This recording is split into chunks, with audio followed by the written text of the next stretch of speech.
Welcome back to the episode of the Way to Money podcast. And I'm your host, Dantes. And today we'll be talking about how to get out of debt. Whether you're deep in debt or just struggling, analyzing your situation is the first logical move. Take a hard look at what you owe and to whom.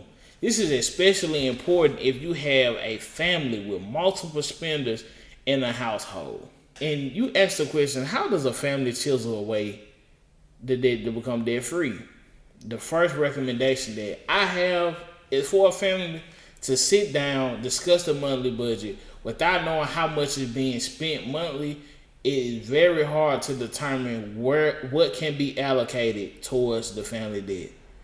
Debt is a difficult subject to talk about for any families, especially young families who just got out of school. Inflation at an all-time high since early 1980s and increased gas prices, we all are potentially racking up some additional debt. Number 2, consider going to a credit counseling service. A credit counseling service can be useful if you believe you can pay off your debts if you only just had a little professional assistance, which is nothing wrong with help. Credit counseling agencies can help, for instance, negotiate lower interest rate with credit cards, or you will want to work nonprofit credit counseling agency that is affiliated with the National Foundation of Credit Counseling or the Financial Counseling Association of America, which these people will give you the tools and utilizations of how to maneuver through certain credit problems, help you develop a budget, help you get a copy of your credit report and scores,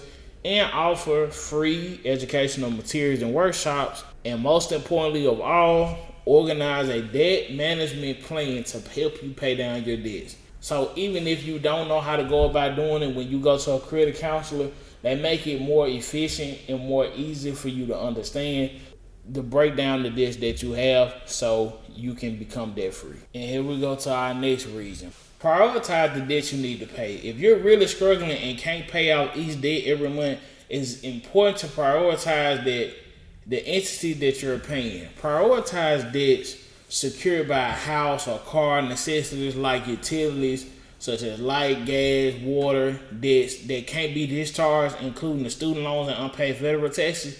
Then focus on the unsecured debts, such as credit cards. The credit card company may not love hearing that, but if you choose between making payments on your home and car, should absolutely come before your credit card debt, which is highly, this goes without saying, people, you have to pay you have to pay your house and car, because you need a place to stay and you need a place to go when you don't have work, when you have work to commute to. So it's always important to weave out the unnecessary finances that you need and actually tackle the biggest problem. Then you go to the smaller ones. And this is another reason I feel like this is something that goes without saying as well. This is something I feel like a lot of people need to go towards firstly. This is something that you need to take into account too when you're analyzing your situation. Pay off debts with the highest interest rate first. If you're not working with an attorney to get credit card debts discharged or credit card counsel to get them paid off, you may want to adopt this debt elimination strategy. The elevation method of paying off debts works this way. For example, let's just say you have 3 credit card accounts, all of them with a lot of revolving debt. With the avalanche debt killing strategy, you would take 2 of those credit cards accounts and make monthly minimum payments on them. The third card, the one with the highest interest rate, you will pay them off with as much money as feasibly possible without hurting your ability to pay bills and buy food and so on. Once that third card is paid off, you then can take the money that you were spending on that third card and you'll put that money towards the next card with the highest interest rate. After that pays off, you'll put that money towards the last card. In other words, people, this is called the snowball method. It's like a continuous cycle. As you know, what a snowball do is it's trickle down the mountain, it gets bigger and bigger and bigger the farther it goes down. The easier way to plan out doing the cards is tackling one by one. You can't hurt yourself while paying these credit cards off, because you do need to pay bills and food and everything else. And I feel like this. The avalanche method makes more sense mathematically, but it can take a while to see results because you're only just paying off the minimum payment. But because of that, many financial experts instead recommend focusing on the credit card with the smallest amount of revolving debt while still making minimum payments on the rest of your credit card. Once the card with the smallest balance have been paid off, then you focus on the card with the next smallest amount. There's some evidence that the snowball method, where you prioritize by the smallest balance first, helps some people, but it creates the potential for quick wins that help maintain momentum. It matters less what method that you pick, then you pick something and stick to it. So regardless of whatever you stick to or whatever you feel like what method will work best for you, as long as you develop a method to actually tackle your debt and actually pay it off, this is what matters the most, regardless of whether whoever may see it. Transfer your credit card balance. This is another thing that goes into within making your debt smaller. And we're back on the issue of credit cards. A lot of credit cards will offer 0% interest rate on balance transfer deals for the period of 12 to 18 months as a way to attract new customers. It can be a useful way to kill off debt. You put, say, $3,000 onto a credit card that charges no interest for about a year, and you spend that year or so paying it off. But there also are a lot of caveats that go with that strategy. For starters, you generally only get credit card with 0% interest on balance transfer if you have stellar credit. Credit card basically in good standing. You will also want to pay attention to the balance transfer fee, which is usually 3% to 5% of your balance as well. Also, if you buy a bunch of things on that old credit card and don't pay down on the balance, you transfer to the new credit card, you could soon wind up doubling your debt, which is counterproductive to what you were trying to do, because now you done put yourself more into the hole. And another strategy that we can look at is refinancing debt. Can be a formidable strategy to reducing what you owe. While it can take time to receive approval, refinancing can help you lower your monthly payments long term. Of course, keeping that in mind, with some types of refinancing, you may be looking at extra costs or extending loans, so the loan is more expensive in the long run. But people, like, I have a friend now. He owes a certain amount on a car or a vehicle.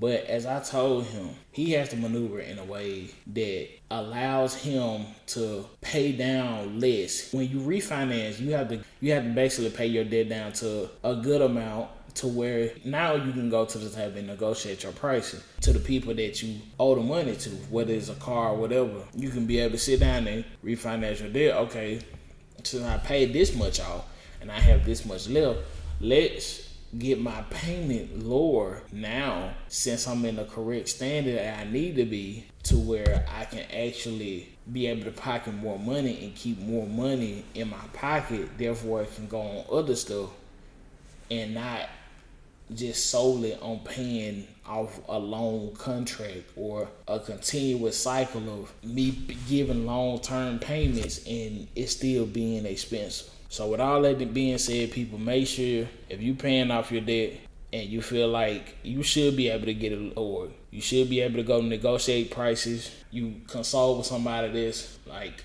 a debt expert, or if it involves with your credit or whatever, you get with a credit counselor and speak to them on what you should do.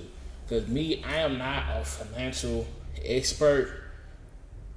I give the information to y'all that I intake to help better y'all, to help better the situation that we all in.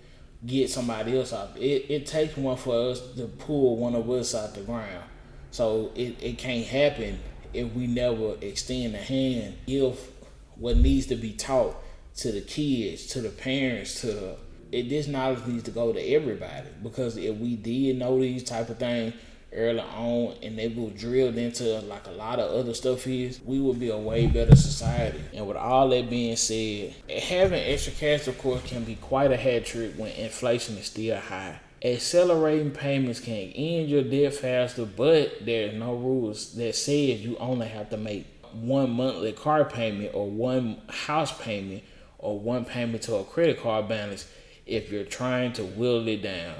If you do have extra funds that you do pay your bills off and everything else is taken care of, if you have enough money, try to pay it at least twice a month. Therefore, you'll be okay. You'll have less pay, and the more money that you pay towards your debt, the less interest you'll have. The less interest charges that you'll have for your next payment. And you keep paying it down until you eventually have no more. And this is common sense. And I feel like this is something that a lot of people do not take seriously. This is the main rule that people break when it comes down to getting out of debt.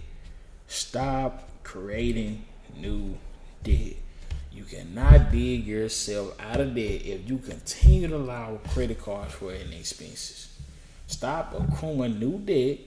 Focus on a cash-only lifestyle. Lock up credit cards and hand them over to a trusted friend or family member to hold them for you. And this might sound out of character or bizarre, but it does. Some people really don't have the financial tenacity to actually stop spending. They see, oh, I have money on my credit card, let me just use it, and knowing they can't pay it out. They know they can't suffice already with the living condition that they're probably in, and all that you're building up more debt just for you to pay in a long time. So it's just like, let them know your goal is to get out of debt and ask for their encouragement and support. Sharing your goals with someone who can hold you accountable is a powerful tool to make changes that stick. Yes, let people know that you're going through a tough time. Don't try to pretend going out, oh yeah, I got it. My bills are paid, my this and that, and you go to every party and every function and buying food and you have no money. You have nothing to sit on for real. But at the same time, but this is what we do. A lot of people who engage, just say for instance, if you going out with your friends or y'all going to a concert, out to eat or whatever the case may be, yes, if you see a lot of people giving into that group temptation of being like, even though I ain't got it, I'm going to spend it so I can make it look like that I don't have a lot of money, or either I'm going to go with the last that I got and just try to go have a good time and think about it later. And that's not the way to live. And it's a lot of young adults and people doing it now. And it starts from being a teenager and being an adult. And then you having to work 57 years or 37 years at a job that you don't want to be at. It sucks that people even have to go through the certain stuff that they have to go through, but they put themselves in a position to actually trickle down. And so with all that being said, we talked about what we need to do when we talking to people, have people to, help us with it, keep our credit cards and stuff like that. What can you do more on a personal level? Meaning not involve calling a person or whatever the case may be, or have people to basically do an intervention. Create an emergency fund. Unexpected events like a car breaking down can destroy your finances. Can say, for instance, you having to get a tire that may cost, like tires now are very expensive. They cost almost $200 just to get a pair of tires replaced. So it's a lot of money when your car starts breaking down on you, and then you have bills, you have other things that need to be taken care of, or whether you're a school student, you have books that need to be bought, you have tuition that needs to be paid. It's a lot of stuff that goes in between it, and now it hurts your pockets to do that, and then now you're in a whole situation to where you can't even pay for the smallest inconveniences. This habit is the key because it will build you on to prevent yourself from getting into more debt in the future. After all, why did you go into debt in the first place? You didn't have enough in savings, so you relied too much on credit cards, and that's the worst place you'll want to end up, people. And I didn't heard the excuse of people leaving jobs or leaving areas to go get more money, but at the same time, as a person, I know people who made less than them and still paid off their debt, still paying off on it. So it's all about how dedicated and how willing you are to put your finances to work for you. How bad do you really want to get out of that situation? So, and if you never had money to draw upon for purchases that you know are coming, like holiday gifts, birthday presents, or one-off like paying for your kids' school photos, you'll probably find yourself on relying more on credit cards. Doing that, of course, can put you farther in debt. So one of the things that you should do if you want to get out of debt is getting in a habit of saving money. And when I tell you this is probably one of the hardest things, this is probably one of the topics that people make hard for themselves. This is one of the topics that I have heard people say the most about. It's hard for them to save money. It's hard for them to keep back.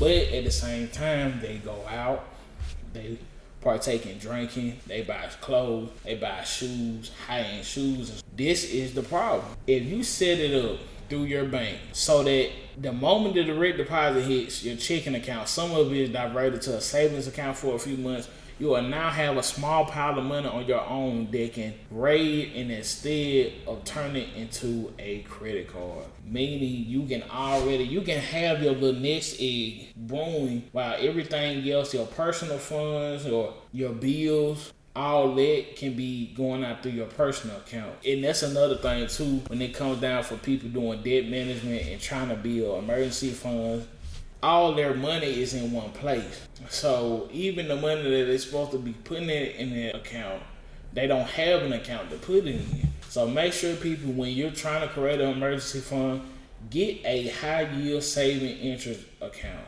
to put yourself in a better predicament later on, because that money, just like the stock market, is the long game. The more you put in, the more you can possibly get out. And it's all about what you're investing in and how you partake in your time and using the money that you do have to further yourself and get yourself out of that bad predicament. Use cash as much as possible, people. Paying in cash isn't practical for a lot of expenditures, but with some purchases, using cash can be a practical and smart way to manage your money. My number one tip is for people paying off a lot of high interest debt is to adopt a cash budget for groceries and fun money. Using cash forced me to realize how seemingly small purchases add up. I had to become more intentional with my spending and plan ahead for things like birthdays and events. Say for instance, right, you make $900 every 2 weeks.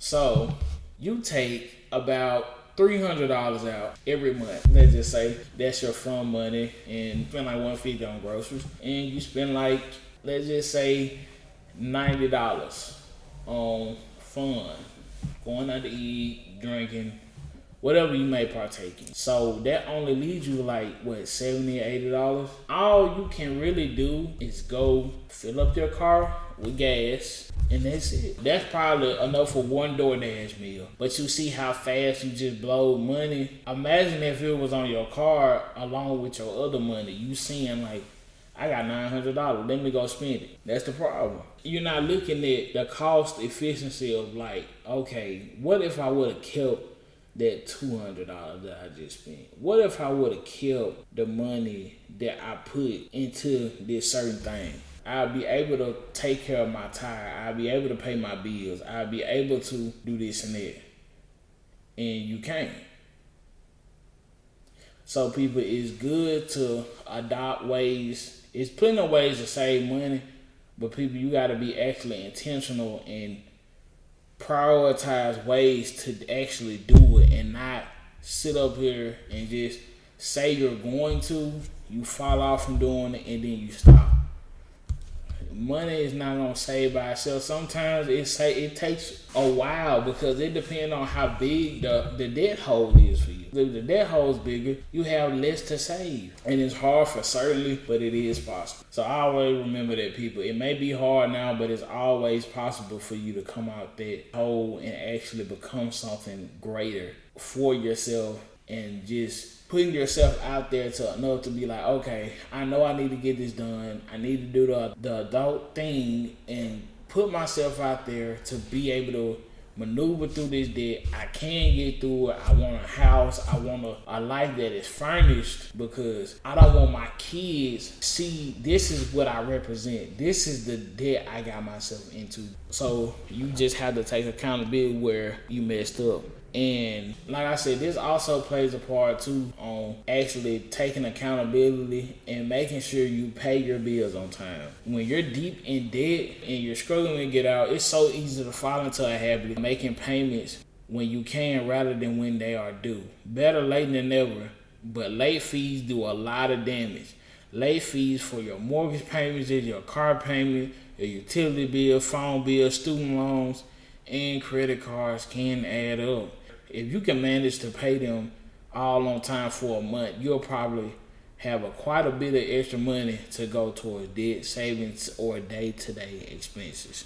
And what it means, people, credit cards, if you are late, your credit card can drop to, I think the most it can drop is like 108 points. Your credit score will literally shoot down dramatically, people, if you don't pay it on time.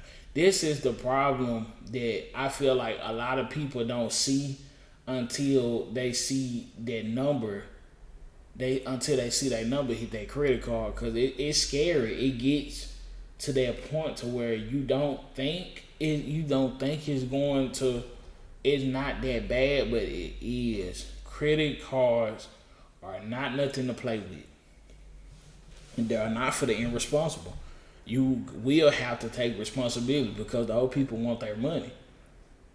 If not, the debt gonna just keep getting bigger and bigger and bigger, and you're gonna get in a bigger hole. It's some people out here now with 300, 200, 400 credit score. They were late paying the card. They didn't have no type of responsibility about themselves. They were out here just living up a dream and not taking accountability. This is what happens when you don't take accountability and gesture yourself to be able to, okay, let me buckle down and take care of my debt. This is what happens. You can't even pay for nothing. I'm pretty sure having a 200 credit score, you couldn't even get approved for an apartment, because that shows, your credit score shows how trustworthy you are with your money.